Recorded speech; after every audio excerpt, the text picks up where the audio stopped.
He suddenly realized that the person he'd been chatting with online was actually his long-dead father. But you already died. What are you talking about?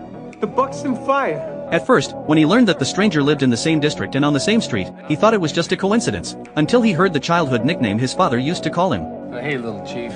You all right? What'd you just say? I said sorry about that. My kid just came in. You call your son Little Chief? That instantly sparked a bold suspicion in John's mind, so he decided to ask the other person's name. Frank Sullivan. And it was his father's name. My name is John Francis Sullivan. I live at 343 42nd Avenue, where I lived my whole life. Bullshit. My father's name is Francis Patrick Sullivan. He was a firefighter. John's words clearly startled the man, and when he nervously dropped his cigarette onto the table, it completely confirmed John's suspicion. Bitch. What's going on? Nothing's going on. Oh my God. You burnt the desk.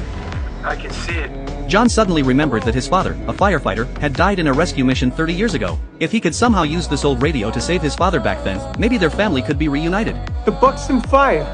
Oh, yeah? And when did that happen? 30 years ago? October 12th, 1969. Tomorrow. You're telling me look, I ain't dying in no fire tomorrow or any other day. You got that? Listen, tomorrow hasn't happened. That's all right. It hasn't happened. It ain't gonna happen. No, you gotta It ain't listen to gonna me. happen. It was an abandoned warehouse. You went with your instincts. But if I'm you'd just warning gone you. the other way, listen to me. If you'd just gone the other way, you would have made it.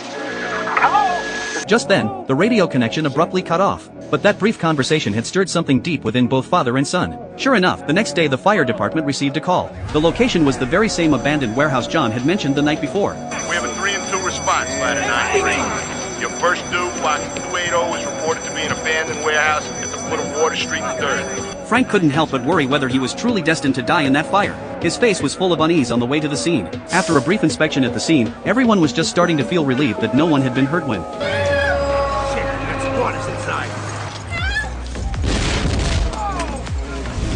they heard from a woman that her sister was still trapped inside the building. At that moment, Frank noticed the word Bastogne written on the wall. The Buxton fire.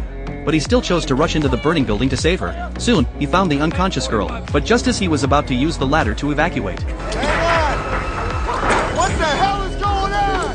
Frank, the ladder's jammed! The ladder's jammed! Frank, you gotta find another way out! forced to look for another way out. But just as he hesitated over which way to go, he suddenly remembered what John had said the night before. If you'd just gone the other way, you would have made it. He decided to take what any trained firefighter would call a dead end. Sure enough, at the end of that passage, he found a delivery chute. Holding the girl tightly, he slid down to safety. That day, the man who was supposed to die in the fire changed his fate. But that small twist of destiny would go on to trigger a chain of events spanning the next 30 years.